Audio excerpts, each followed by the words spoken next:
하나님 말씀 시편 3편 3절 여호와는 주는 나의 방패시요 나의 영광이시요 나의 머리를 드시는 자이십니다. 시편 16편 5절 여호와는 나의 산업과 나의 잔의 소득이시니 나의 분깃을 지키시나이다. 하나님은 다른 사람의 하나님이 아니고 바로 나 자신의 하나님이다. 다른 사람이 만난 하나님 그게 중요하지 않아요. 그게 큰 관심을 둘 필요가 없어요. 내가 만난 하나님, 또 내가 섬기는 하나님, 나의 하나님, 그게 중요하죠.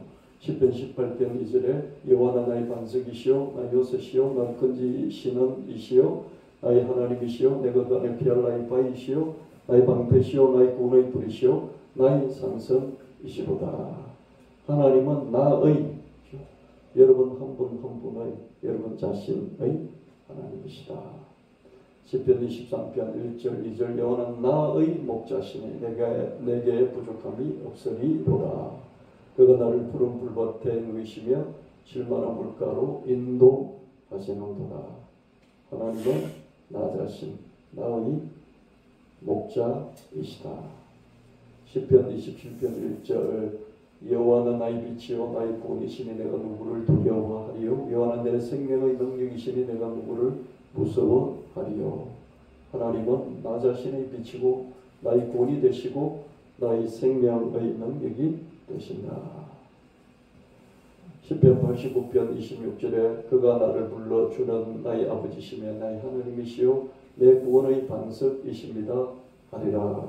이미 시편에서, 시편 구약에서 성도가 하나님을 불러서, 하나님, 그러면서 그 하나님을 불러서 어떻게 말하냐면 주님은 내 아버지십니다. 내 하나님이십니다. 내 구원이시고 내 구원의 반석이십니다. 이렇게 구약에서 이미 고백하고 있는 것을 보게 됩니다. 그래서 하나님은 여러분 자신 하나님이시면서 내 하나님이시다. 그것을 여러분들이 깊이 아시고 또 믿으시고 또 그런 믿음 갖고 사셔야 되겠습니다. 시편 118편 28절 주는 나의 하나님이시라 내가 주께 감사하리이다. 주는 나의 하나님이시라 내가 주를 높이리이다. 주님은 나 자신의 하나님이다. 늘 이것을 여러분 마음에 새기시고요. 그리고 그런 하나님을 찾고 구하고 만나고 그 하나님의 인도하심과 사랑하심과 능력 주심을 받아 살아야 되겠습니다. 마태복음 22장 30절에 예수께서 말씀하시기를 나는 아브라함의 하나님이요 이삭의 하나님이요 야곱의 하나님이로라 하신 것을 너희가 읽어보지 못하였느냐? 하나님은 죽은 자의 하나님이 아니요 살아있는 자의 하나님이십니다. 하나님은 아브라함의 하나님이시죠. 그리고 이삭의 하나님, 야곱의 하나님, 여러분 자신 이름의 하나님이시다. 죽은 자의 하나님이 아니다. 아브라함, 이삭과 야곱은 죽었는데 왜 아브라함, 이삭과 야곱의 하나님이십니까? 아브라함과 이삭과 야곱은 죽었지만은 육신은 죽었지만은 영혼은 살아서 하나님과 함께 살고 계시기 때문에 그 살아있는 아브라함과 이삭과 야곱의 하나님, 살아생전에 이 세상에서 살았던 아브라함과 이삭과 야곱의 하나님이실 뿐만 아니라 벨세한 아브라함과 이삭과 야곱의 영혼, 살아있는 영혼이 살고 있는 영혼의 하나님이시다. 하나님은 죽은 자의 하나님이 아니시다. 살아있는, 죽었으나 계속 살아있는 사람의 하나님이시다. 진사순 권사님은 육신은 돌아가셔서 꽃잎으로 떨어지셔서 돼지의 품에 안겨서 육신은 안식하지만 어떻습니까? 영혼은 주님께로 가서 저 천성에서 하나님과 함께 영원히 사시는 살아있는 분이시다. 살아있는 진사순 권사님의 하나님이시다. 지금도 진사순 권사님의 하나님이시다. 도마가 대답하여 가로되 나의 주시며 나의 하나님이시니라. 이런 구약의 하나님뿐만 아니라 하나님 아들이신 예수님을 도마는 나의 주님이시고 나의 하나님이시다.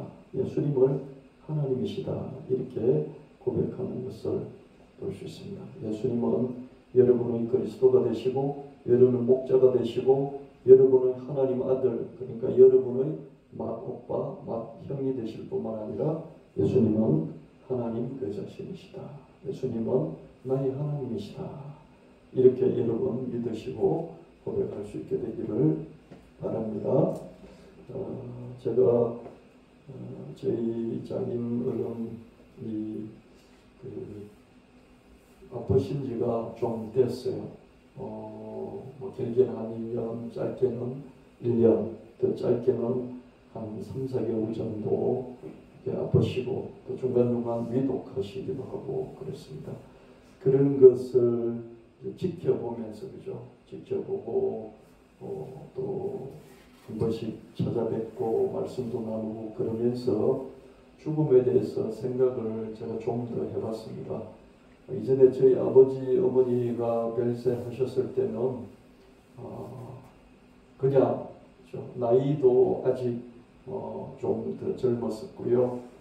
그리고 교회를 개척해서도 정신이 없을 때고 그래서 슬펐지만 또 그것을 기독교적으로 성경적으로 또 이해하고 넘어갔지만 깊이 거기에 생각할 그런 겨력이 없었습니다. 또 우리 교회에서도 여러 성도님 돌아가실 때도 또 그때는 많이 슬퍼하고 그랬지만 또 그걸 깊이 생각할 겨를이 없었습니다. 저희 장인 어른을 옆에서 보면서 죽음에 관해서 많이 생각을 해봤습니다. 죽음에 관해서 생각한다는 것은 그만큼 사람이 성숙해지는 거예요. 그리고 죽음이 주는 지혜가 있어요. 삶의 지혜가 있어요. 뭐든지 그죠? 뭐든지 그죠? 안 될 것 같은데 죽음을 생각하면 다 되는 거예요. 그죠? 그래서 죽음이라는 그것을 둘러싼 삶의 지혜가 있고요. 그 지혜를 알면 그래도 사람이 완전히 성숙하기 힘들지만 상당히 성숙해집니다. 그래서 우리 학생도 있고 청년도 있는데 청년들이 한참 세상을 힘차게 살아가야 되는데 목사는 왜 죽음입니까? 그러나 청년이 죽음에 대해서 깨닫고 생각해 보게 된다면 다른 사람들보다 훨씬 지혜로운 사람이 되겠죠. 그죠?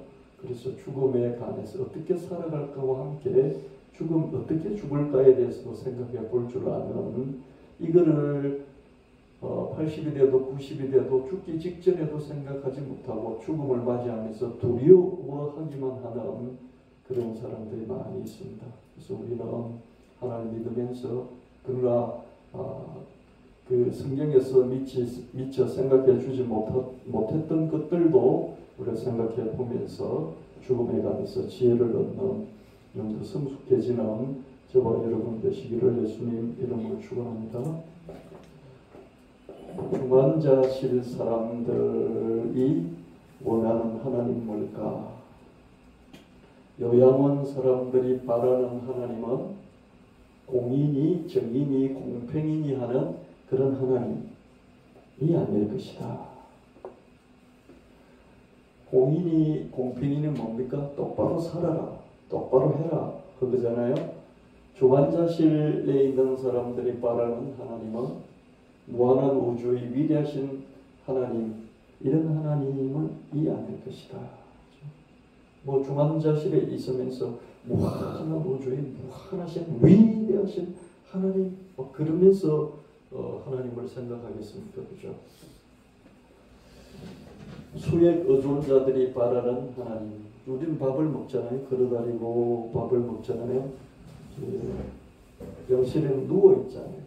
누워있고 수액, 밥을 먹지 못하고 수액으로 하루하루 살아가잖아요. 수액을 의존해서 살아가는 사람들이 바라는 하나님은 연민의 하나님, 자비의 하나님이죠.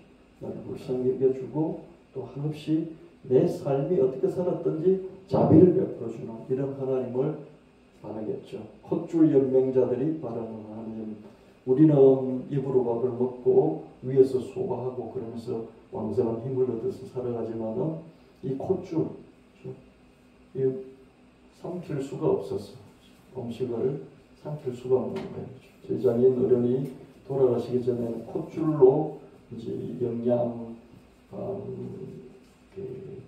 분을 넣어서, 그죠? 영양 갈아서 죽 같은 걸로 만든 음식을 넣어서 그렇게 하셨거든요.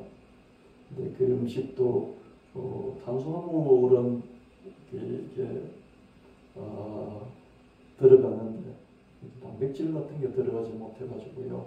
그래서 꼭 콧줄 연명을 한다는 것은 특별한 경우가 아닌 경우에는 기력을 더 회복해서 다시 이렇게 퇴원하기가 어렵겠다 이 생각도 들었어요. 연세가 드신 분들은, 젊은 분들은 뭐 상관이 없겠지만 이런 콧줄 연명자들이 의외로 병실에 많이 있습니다. 요양원에도 많이 있고요.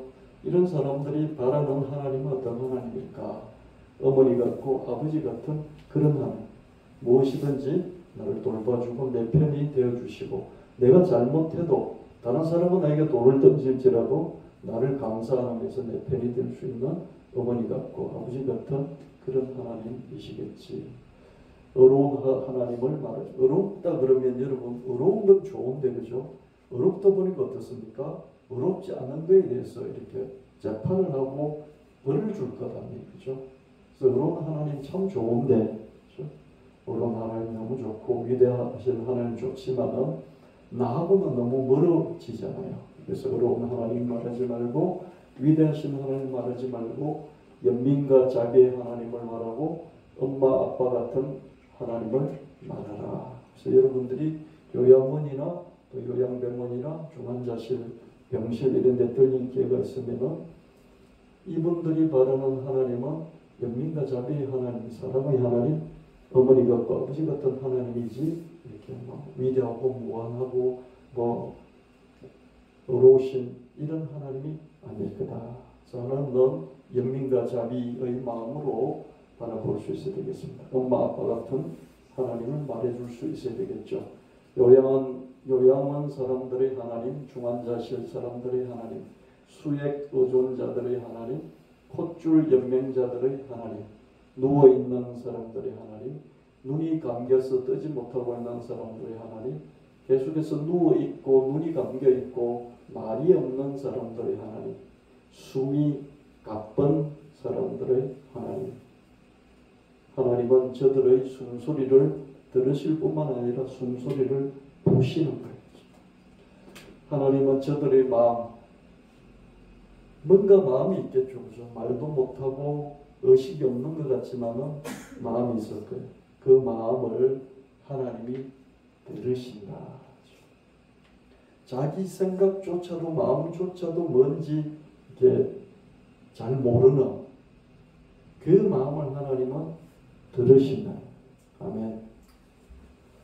여러분 헷갈리잖아요.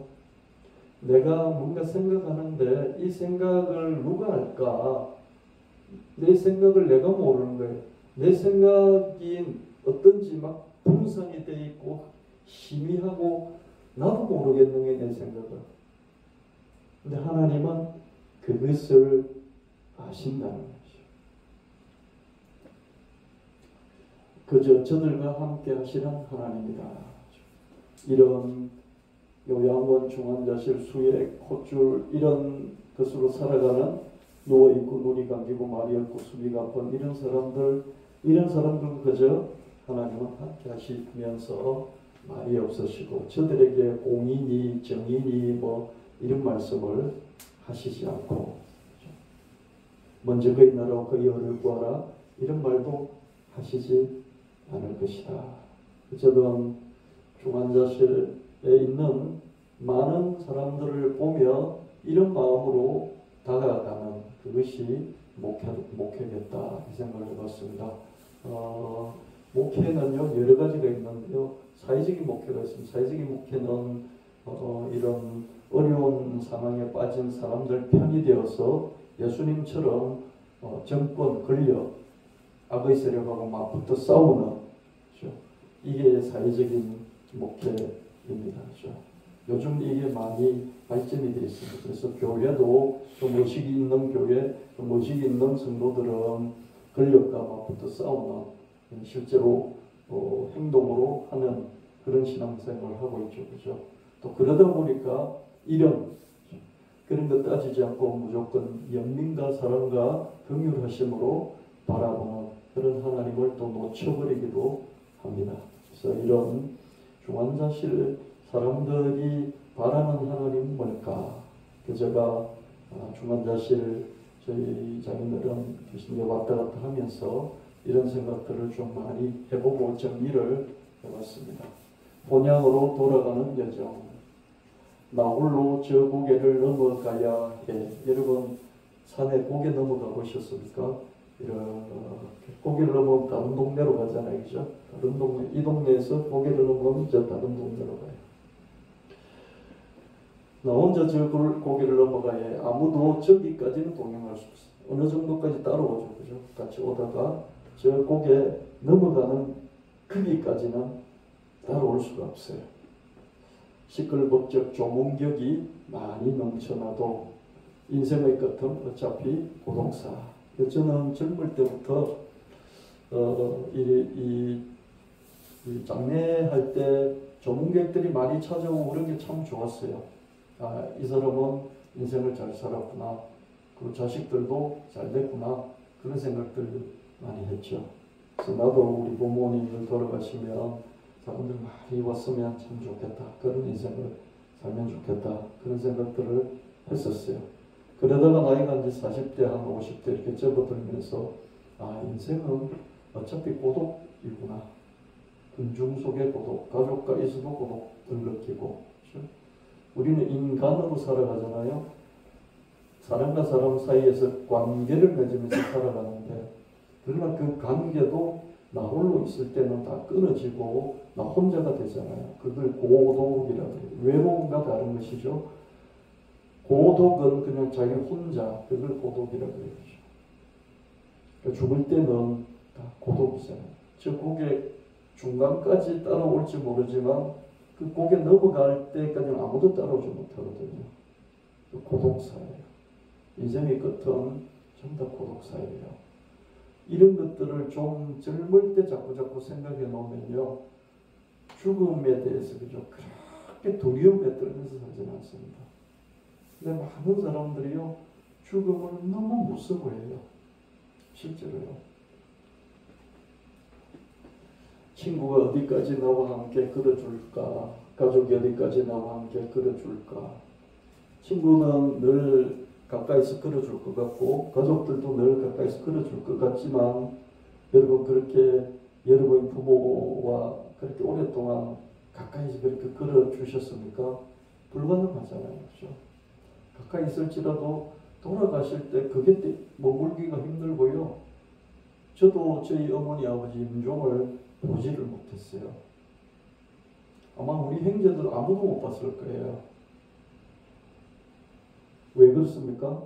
집에 있지 않고 병원에 계시고요. 그 집에 있더라도 어떻습니까? 일이 있어서 나갔다 들어오면 돌아가셔야 있는 거예요. 아무도 그 죽음의 그 순간을 같이 함께 해줄 수가 없습니다. 죽음의 경계선까지 나와 함께 걸어줄까? 사랑하던 사람들이 멈춰야 하는 그 곳이, 그 장소가 있다는 것이에요. 나와 함께하면 여기까지. 여러분 임종이 한 순간이잖아요. 그죠? 숨이 넘어갈 때 그 순간, 심장이 멈출 때 또는 숨이 넘어갈 때 그 한순간,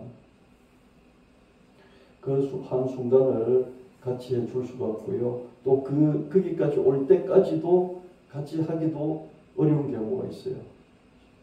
자식이 외국에 나가 있다든지, 그렇죠? 그러면 왔다 갔다 하는 것도 한두 번이지 계속해서 그 임종이 1년이다. 임종의 기간이 1년이다. 임종의 기간이 1개월이다. 그때 같이 할 수가 없지 않습니까? 그렇죠? 나와 함께하면 여기까지. 그럼 여기까지 아닌 때는 어떻게 해요? 자기 혼자서 그 죽음을 맞이해야 되는 것이죠.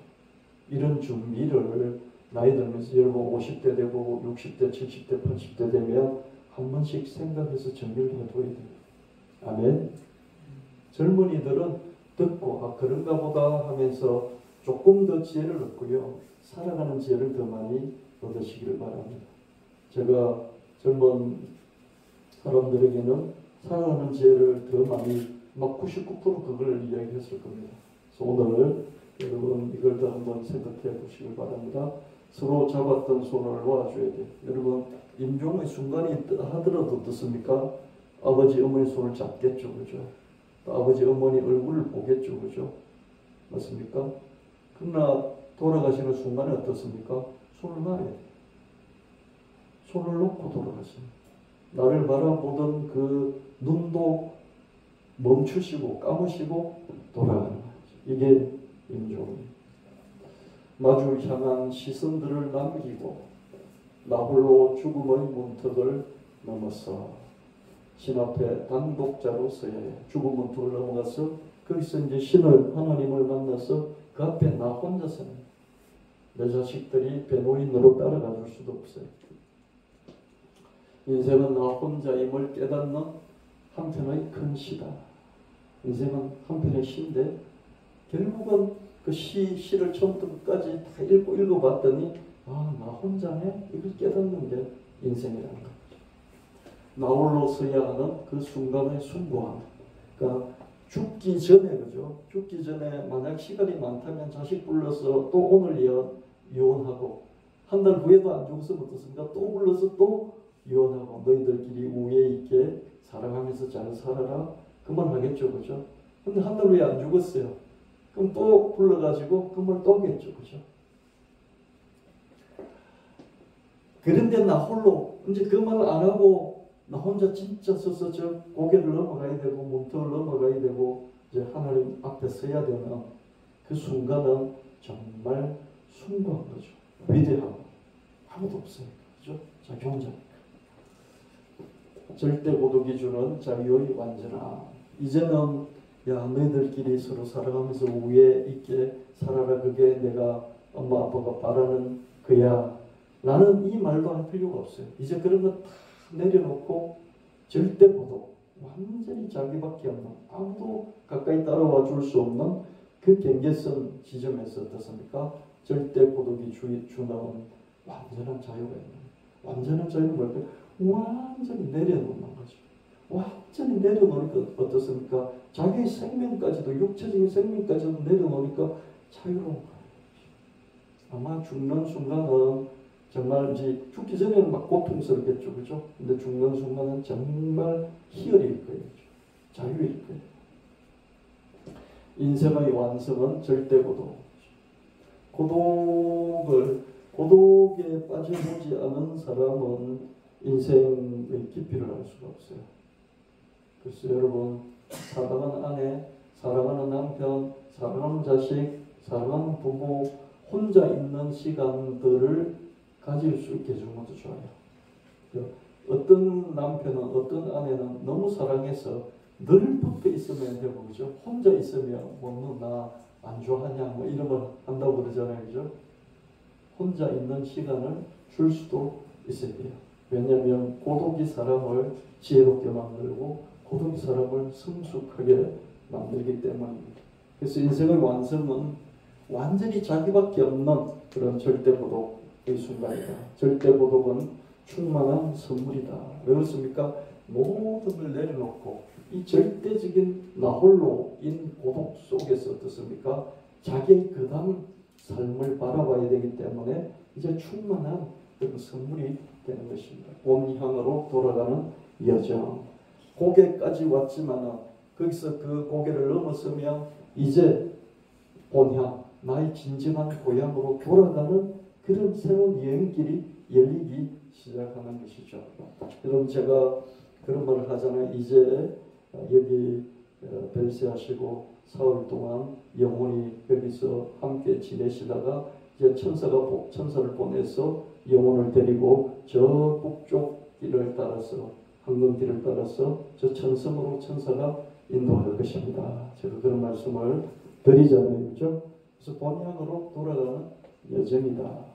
죽음이라는 경계선, 이 삶이 여기 있고, 그죠?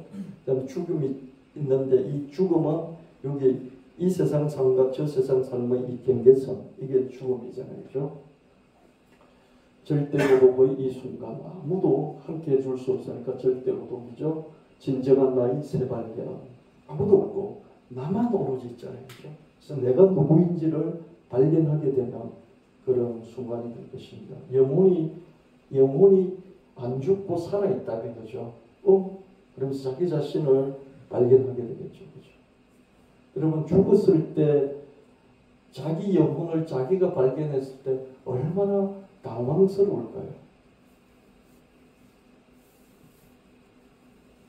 그런 생각 안 해봤어요? 그래서 저는 영혼들을 기도해 줄 때, 그죠?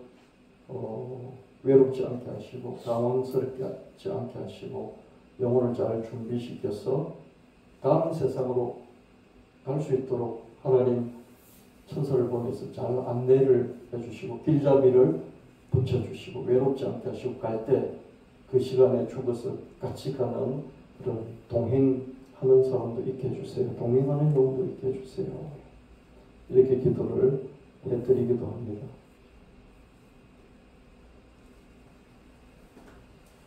절대 고독의 깊거울에 비친 나. 자기 자신을 완전히 모르다가 완전히 자기 혼자 절대 고독이란 그 순간 그 환경에 비쳐있는 그게 내가 나타나는 나 자신의 모습을 발견하게 되고 그리고 난 뒤에 주님 앞에 하나님 앞에 서야 하는 단독자죠. 단독자는 뭐냐면은 단독들이 볼 모르는 거 있잖아요. 혼자서 한다는 혼자밖에 안 하죠. 그걸 단독자라고 합니다. 내 영혼을 주님 손에 맡기네. 이때 할 수 있는 게 뭡니까? 주님 손에 나를 맡기는 수밖에 없죠. 그렇죠? 이게 우리가 가야 하는 본향으로 돌아가는 우리의 여행인 줄 믿습니다. 그래서 여러분들이 40대, 50대, 40대는 좀 그렇고요. 50대 이상 된 분들은요. 50대, 60대, 70대, 80대 이런 삶을 사시는 분들은 이런 정리를 한 번씩 하셔야 돼요. 아멘. 그리고 우리 젊은 청년 20대, 30대 청년들은 어떻습니까? 할아버지 할머니나 부모님들이 돌아가시는 그런 장례를 통해서 죽음에 대해서 이렇게 죽음이 이런 것이구나 생각해보면 그래서 남이 같은 또래가 갖지 못하는 그런 지혜, 삶의 지혜에 죽음의 지혜까지 합쳐져 있는 그런 지혜로운 그런 청년이 될 수 있어야 하겠습니다. 세 번째, 어떻게 죽어야 할까요? 여러분, 그냥 죽는 게 아니라 죽는 방식이 참 중요한데요. 왜냐하면 우리 진사순 권사님 같은 경우에는 한 일주일을 병원에 있었고 그 일주일도 일주일 내내 큰 고통 속에 있지 않고요. 일주일 중에서 거의 길지 않는 시간 그리고 그 시간마저도 의식이 충분히 있고 아주 총명한 중에 정신이 총명한 중에 심정지로 돌아가셨기 때문에 아주 짧은 시간에 이 생애를 마감하신 것이죠. 그래서 본인으로서는 이렇게 죽음의 기간이 길어서 큰 고통 중에 있고 그러지는 않았습니다. 근데 많은 분들이요 중환자실에 오래 있고요 요양원에 오래 있습니다. 그래서 중환자실에 한 번씩 가고 요양원에 가보면 나는 어떻게 죽어야 할까? 어떻게 살아야 할까가 참 중요했지만 어떻게 죽어야 할까도 생각해 봐야 되나 그런 인생의 주제이죠. 특정 분야를 넘어 거의 모든 분야에서 인공지능이 인간지능을 앞서가고 있습니다. 일반 인공지능의 시대가 열리는 것이지. 여러분 인공지능이요 많이 이렇게 발달이 되어 있습니다. 제가 작년 3월부터 해가지고 한 10개월 동안요, 한 9개월 정도 인공지능으로 이런 찬양을 100개를 딱 만들었습니다. 지금 한 103개 정도 만들어져 있는데요.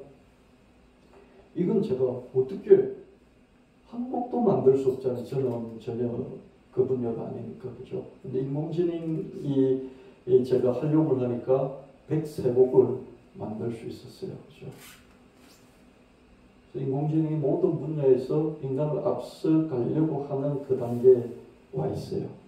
그래서 2030년이나 2040년쯤이면은 모든 분야에서 앞서갈 것이다. 모든 분야에서. 음악 이런 거는 이미 저를 앞섰고요. 근데 모든 분야에서 앞설 것이다. 그런 걸 일반 인공지능, AI가 아니고 AGI라고 합니다. AGI. 모든 분야에서, 그렇죠? 제너럴하게, G는 제너럴이거든요. 모든 분야에서 일반적으로 다 인간을 넘었습니다. 그런 시대가 오고 있죠. 그죠? 이런 폭주의 시대에 인공지능을 벗삼아서 어떤 획기적인 성과를 올려야지 하는 이런 생각도 할 때가 있어요. 그죠? 아직 제가 살아있으니까, 그죠? 그렇게 한번 해봐야 되겠네. 이런 생각도 들어요. 우리 청년들은, 젊은 친구들은 더욱더 의욕을 가지고 어떻게 살아야 할까? 삶의 지혜와 삶의 능력과 삶의 도구들을 확보하면서 하나님과 함께 멋진 삶을 살아가고 자기 자신의 역량을 더 키워나가는 우리 청년 되시기를 예수님을 축원합니다. 무엇보다도 이렇게 생각할 뿐만 아니라 나 같은 나이에서 이제 어떻게 죽어야 할까도 생각하는 거예요. 인공지능 이러니까 와, 나도 하려고 따라가고 엄청난 성과를 올려야지 이런 생각도 하지만 어떻습니까? 내려놓고 그래 뭐 내가 발전하려면 하라. 어떻게 죽어야 할까도 생각해 보게 된다는 것이죠. 스콧 니어링이라는 사람이 있었는데요. 옛날 사람이에요. 19세기 사람이에요. 부유한 가정의 미국 백인 가정의 장남이었습니다. 경제학 교수가 됐고요. 이분은 그런데 반자본주의를 외쳤어요. 또 전쟁을 반대하는 1차 세계대전 일어났을 때 반대하는 반전주의자였고요. 또 이렇게 많이 벌어서 많이 쓰는 그런 게 아니라 많이 번 사람도 이렇게 세금 많이 내어서 골고루 잘 살려는 이런 분배주의자였고요. 그리고 육식이 아닌 채식주의자였습니다. 여러분도 반자본주의, 분배주의, 채식주의자로 살아라 말은 아니에요. 이 사람이 그랬다는 것이고요. 감옥에도 갇히고 이러다 보니까 이런 걸 하다 보니까 미국에서 그죠. 미국 완전 자유주의 그러면서 뭐 경제성장 외치는 쪽이잖아요. 그러다 보니까 감옥에도 갇히고 교수직도 잃고 공직도 잃었습니다. 그래서 자연과 더불어 강소한 삶을 살았어요. 그렇게 살면서 어떻게 했습니까? 무엇보다 존엄하게 죽기를 원했습니다. 이렇게 살면서 내려놓고 살면서 야, 나 앞으로 죽을 때 존엄하게 죽어야지. 왜 그런 생각을 했겠어요? 살다 보니까 존엄하지 않게 죽는 경우가 너무 많으니까, 그죠? 여러분 장례식장이나 아니면 장례식장 가기 전에 그 병실에 있는 사람들 삶의 과정을 한번 겪어보시면요. 정말 안 존엄하게 죽는 경우가 너무 많습니다. 집에서 편안하게 좀 고생하시다가 또 가족들하고 작별을 하고 다음에 만나자 그러면서 돌아가시는 경우가 거의 없단 말이죠. 의료적인 도움을 거절했고요. 진통제, 마취제도 거절했습니다. 우리가 이렇게 거절하면서 살아야 된다는 말이 아니에요. 근데 이 사람은 그랬다는 거예요. 음식물을 끊고 물도 끊었습니다. 그렇게 100세의 눈으로 100살 살다. 100살 살고 그죠? 그 해에 자기도 노쇠해서 죽을 때를 알았겠죠. 그죠? 근데 머리는 아직 총명하니까 자기가 자기 죽을 방식을 선택하는데 물을 끊었어요. 진통제 마취제도 끊고 의료적인 도움도 끊고 집에서 음식물을 조금씩 끊어나갔어요. 곡물이 끊기니까 어떻습니까? 곡기를 끊으니까 죽음이 오는 것이죠. 그죠? 백세의 눈을 감았어요. 어떤 장례식도 원하지 않았고요. 화장부에 나무에 뿌려지길 바랐습니다. 여러분 제가 젊을 때는 장례식 이렇게 거창하게 하고 우리 딸아이가 진선 권사님 장례 예배에 처음에 참여하고 나서 저한테 그랬어요. 와 아빠 자식들이 이렇게 많으니까 너무 좋아. 장례는 이렇게 해야 되는 거야. 막 그랬어요. 나는 오빠하고 둘밖에 없는데 엄마 아버지 장례식 때 어떡하지? 뭐 그걸 미리 걱정하는 거예요. 그리고 그러면서 우리 오빠는 저렇게 할 만한 능력도 없고 안 될 것 같아. 그럼 난 어떡하지? 이런 걱정을 하는 거지. 그래서 그런 것 가지고 조금 얘기를 했어.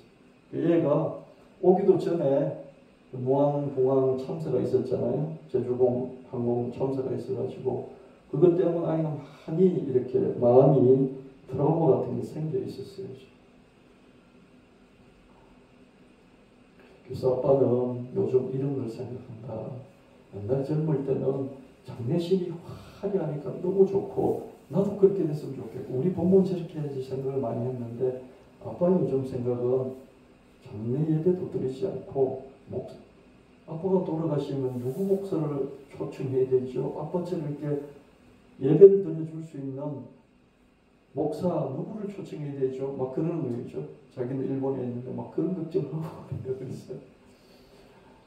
아빠는 정말 가족만 참여하는 가족장을 치르고 아무도 초대하지 않고 어떤 목사도 저는 이미 준비되어 있으니까 다른 목사는 뭐 필요하겠습니까? 그러면 좋겠어. 이런 말도 했습니다. 죽음은 무한한 경험의 세계이고 옮겨감이거나 깨어남이다. 이렇게 이 사람은 평소에 말을 했어요. 열심히 그리고 충만하게 살았다. 그렇기 때문에 희망에 차서 기쁘게 나는 죽을 수 있어. 죽음은 주님 안에서 새로운 경험이다. 거기로 옮겨감이고 또 거기서 깨어납니다. 죽는 것 같지만 이 고개를 이 숨차서 숨이 넘어가는 이 고개를 넘어가면 거기서 옮겨가는 것이고 저 세상으로 또 내가 거기서 깨어날 것이고 거기서 주님과 함께 새로운 삶을 살아가는 것이 될 것이다. 중병에 걸려 의식도 없이 끝나지 않게 하시고 스스로 존엄하게 죽을 방식을 선택하게 해주시옵소서. 이게 얼마나 어렵겠습니까? 자기가 자기 죽는 방식을 어떻게 선택할 수 있겠어요? 근데 그렇게 될 수 있으면 너무 멋진 마무리이지 않겠습니까? 그렇죠? 요즘은 그래서 가족끼리 다 합의된 안락사 같은 걸 스위스 이런 데서 하잖아요. 그죠? 안락사. 약물 주입을 해서 손주들하고 모든 가족들이 둘러보는 지켜보는 가운데 약물 주입을 해서 안락사하는 그런 것도 있습니다. 그걸 얼마든지 주님 안에서 정당하다고 생각합니다. 예수 믿는 사람은 적극 반대하죠. 이게 뭐 자살이나 다를 게 뭐 있냐면서 반대하죠. 그죠? 근데 그거는 깊은 생각의 과정이 없어서 그렇습니다. 죽음이 뭔지를 깊이 생각하지 못해서 그렇죠. 죽음은 주님 안에서 새로운 경험하는 것이다. 거기로 옮겨가는 것이고 또 거기서 깨어나는 것이다. 이런 것들 여러분들이 마음에 한 번씩 정리를 해두면요. 여러분들이 또 그러다가 60이 되고 70이 되고 80이 되고 또 다른 사람 장례식장 또 중환자실인데 왔다 갔다 해보면 또 정리가 되고 정리가 되고 그렇죠. 그래서 자식들에게 또 손주들에게 나는 이렇게 죽을란다. 이렇게 죽고 싶다. 이런 과정들이 여러분에게 있는 삶이 되면 좋겠습니다. 네. 마지막으로 낙화하는 인생들 앞에서 꽃이 필 때야 무언들 못할까마는 우리가 꽃이 필 때 그저 화려하게 내 인생이 쫙쫙쫙 멋진 인생일 때는 어떻습니까? 못할 게 없잖아요. 생각도 그칠 것도 없고 뭐 펼쳐나가죠. 그죠? 뭘 못할 게 있겠습니까? 그죠? 그러나 어떻습니까? 어차피 인생은 떨어지는 꽃잎들이다. 낙하죠. 그죠? 꽃이 폈지만 꽃이 져요. 꽃잎이 떨어져요. 한 잎, 두 잎, 꽃잎들이 떨어지네. 공인이, 정인이 뭐 외치지 말고 서민이니 국민이니 떠들지 말고 무한이니 영원이니 떠버리지 말고 제가 이런 말을 왜 하냐면요. 공인이, 정인이 이건지 정치인들이 많이 이야기하고요. 또 서민이, 국민이, 정치인들이 많이 하죠. 무한이니 영원이니 목사들이 얘기 많이 하죠. 그렇죠? 이런 거 죽음을 앞둔 사람에게 중환자실에 있는 사람에게 노인들에게 특별히 나이 많은 노인들 이런 말 하지 말라. 낙하하는 인생들 앞에 그저 연민의 눈길 자비의 마음으로 한 입 두 입 큰 무게를 감지하고 떨어지지만 어떻습니까? 한 입이 떨어지더라도 한 입에 담겨있는 엄청난 무게 이 세상의 엄청난 압력에도 꺾이지 않고 이 세상의 엄청난 무게도 짓눌리지 않고 일어서서 걸어왔던 자기 인생의 그 무게, 꽃잎 한 입에 담겨있는 그 인생의 무게를 생각해보고 한 입, 두 입 그 담긴 인생의 긴 이야기를 추억하라. 제가 진서순 변사님 생각해볼 때 저는 진서순 변사님의 젊은 날들을 몰라요. 근데 이제 한 번씩 내가 넷째 딸로 태어나서 4살 때 아버지 잃고 그런 얘기를 들었잖아요. 그죠? 그런 얘기를 저한테 하셨잖아요. 그죠? 그럼 전 들었으니까 그분의 그 이야기는 내가 안 한 거예요. 여러분, 고인을 추모하는 게 뭐냐면요. 고인의 인생에 살아왔던 무게 있잖아요. 저희 장인어른 저기 전라도 저 남쪽 끝에 금남도라는 선말에서 태어났어요. 그러다 아무도 공부 안 시켜주니까 고등학교를 마치자마자 그냥 혼자서 도망치듯이 그죠? 술로 올라왔어요.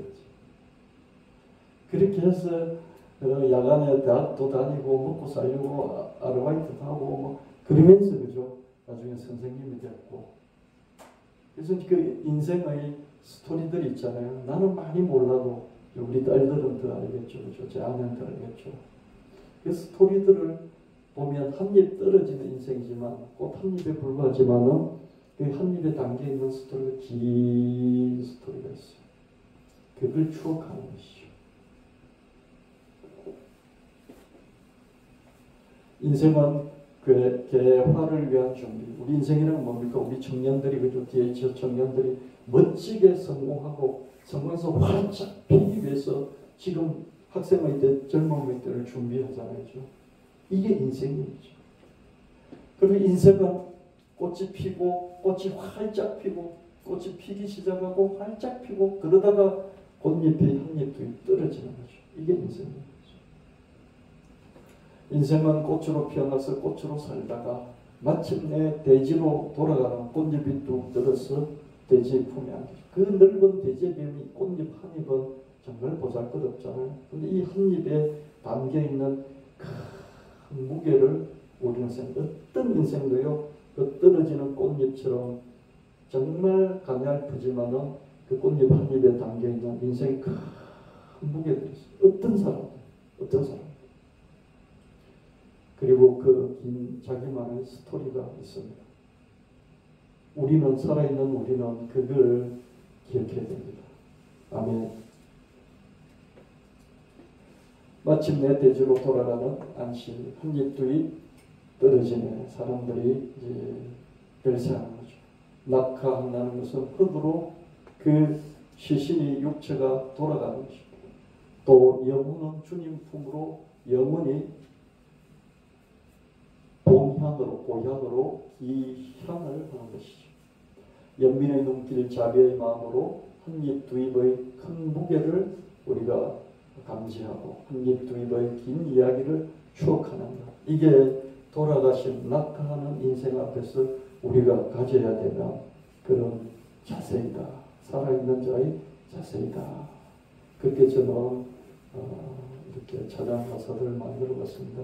진서순 변사님이 돌아가시기 전에 또 이제 우리 장인어른이 오랫동안 있어서 이런 가사들을 만들어보고 곡도 만들어보고 있습니다. 그래서 진서순 변사님을 다시 좀 추억하고 또 기념하는 그런 의미로 저 세상에서의 삶을 응원하는 응원가를 한번 만들어 보려고 합니다. 그래서 이 네 곡하고요, 응원가까지 해서 죽음이라는 경계선을 넘어서 저 세상을 다룬 죽음이라는 경계선까지의 삶과 그것 넘어서의 삶에 대해서 깊이 이렇게 다루어보는, 아마 목사 중에서는 제가 여기 이걸 가장 더 깊게 넓게 생각을 받지 않을까 싶고요. 한 곡 더 진서순 권사님을 기념하면서 거기는 어떻습니까? 거기는 성경에 뭐 아픈 것도 없고 눈물도 없고 고통도 없고 질병도 없다 이렇게 말씀하잖아요. 저는 거기는 아무리 쉬어도 쉬잖아요. 아무리 휴식을 해도 따분하지 않는 것이다. 거기는 아무리 놀아도 지겹지 않는 것이다. 거기는 아무리 하고 싶은 것을 하고 막 계속해서 뭔가를 추구할지라도 지치지 않는 곳이다.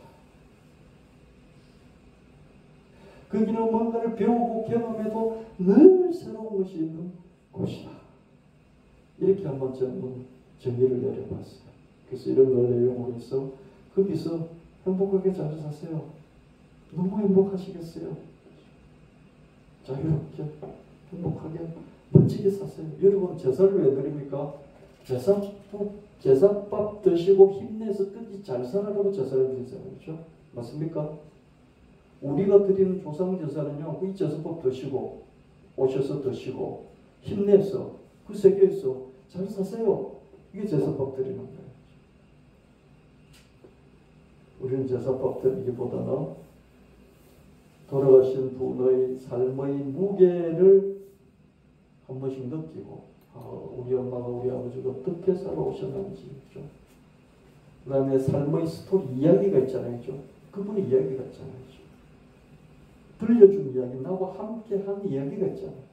그걸 자꾸 추억하는, 그걸 나누고, 그걸 몰랐던 손주들에게도 자꾸 알려주는 거예요. 이게 고인을 기념하는 거예요.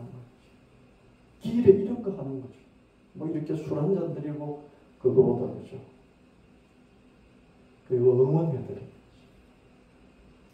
이거 드시고 힘내서 잘 사세요. 그게 제사는 우리는 응원가를 박수를 치는 행복하게 사세요. 즐겁게 사세요.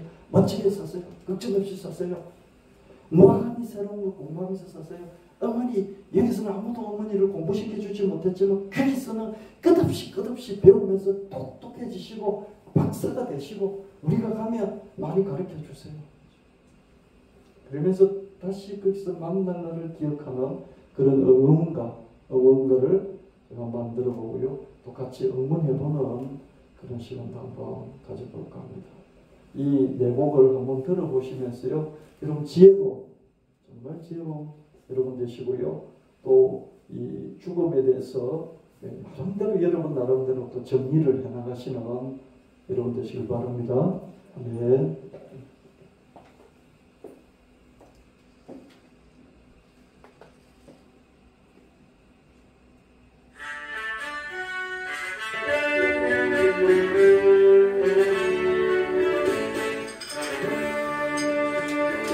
사람들이 말하는 하나님은 공의의 하나님, 공평의 하나님이 아니고 주관자실. 사람들이 말하는 하나님은 무한한 우주의 위대하신 하나님이 아니지.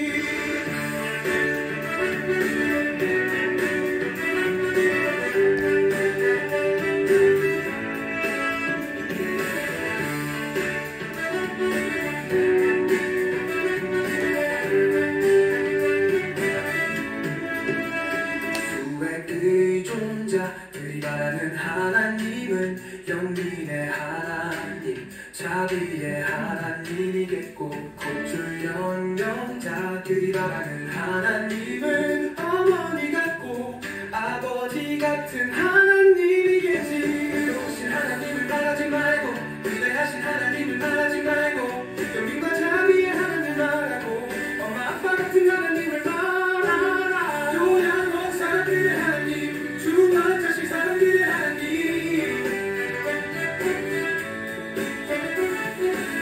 수의 그리스도자들의 하나님,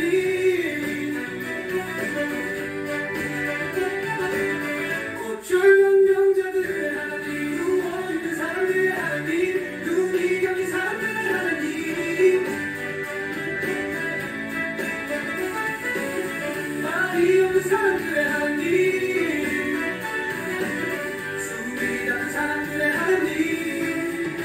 저들의 숨소리를 보시는 하나님, 저들의 마음을 들으시는 하나님, 그저 저들과 함께 하시는 하나님.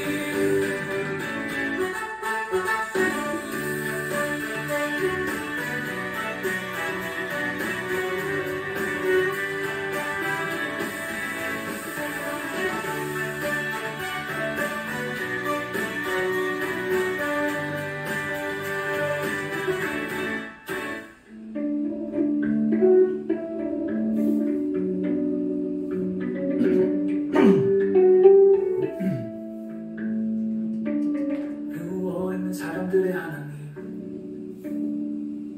눈이 감긴 사람들의 하나님, 말이 없는 사람들의 하나님, 숨이 가쁜 사람들의 하나님, 저들의 숨소리를 보시는 하나님, 저들의 마음을 들으시는 하나님, 그저 저들과 함께 하시는 하나님.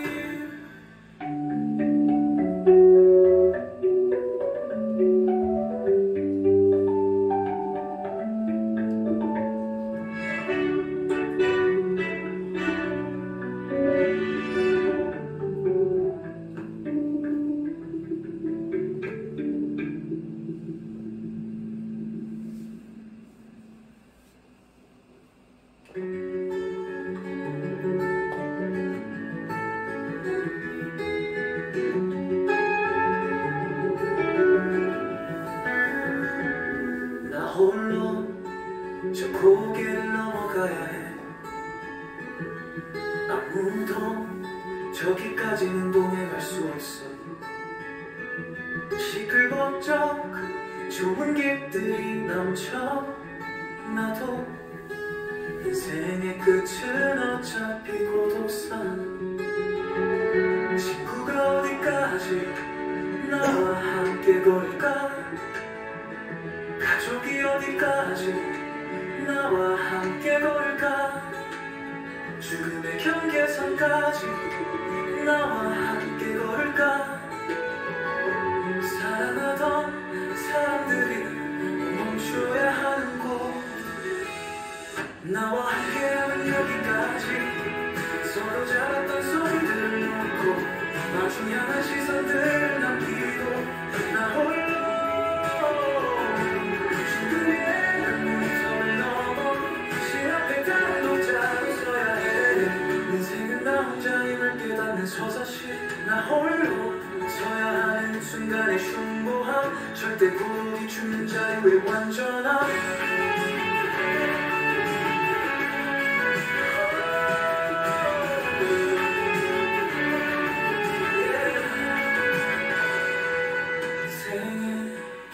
완성은 절대 고독, 절대 고독.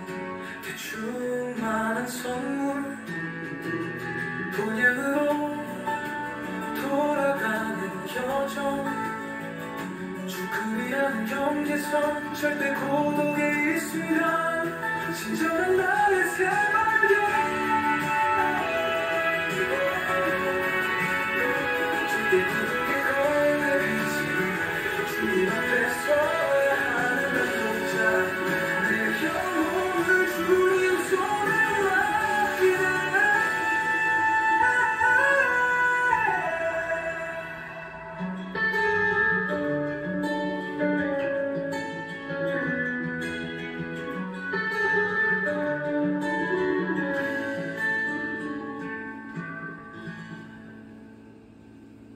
아이가 출산할 때 아이를 받잖아요, 그죠? 그 아이는 받는 사람의 손에 맡겨져 있죠, 그죠? 죽을 때 우리 영혼이 그와 똑같습니다.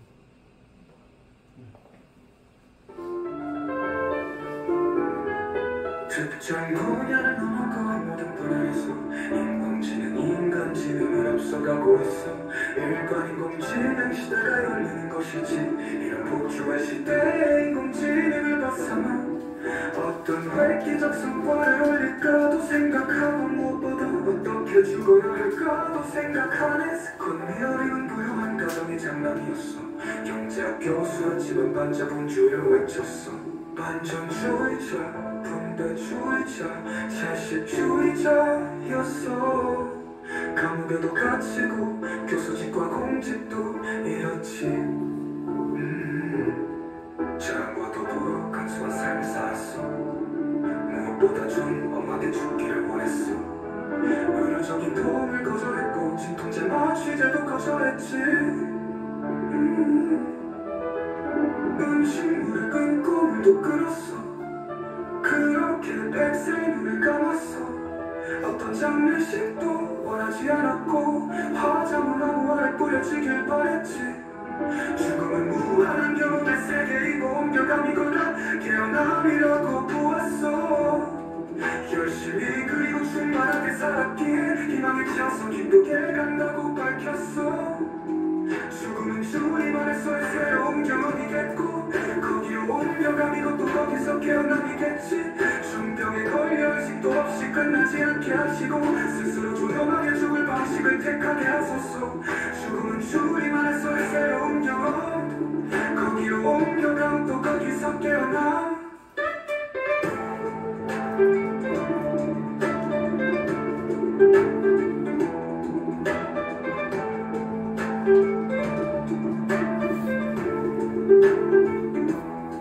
죽음은 주님 안에서의 새로운 경험 거기로 옮겨감 또 거기서 깨어남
꽃이 필 때야 오늘 못할까마는 어차피 인생은 떨어지는 꽃잎들 한 잎 두 잎 꽃잎들이 떨어지네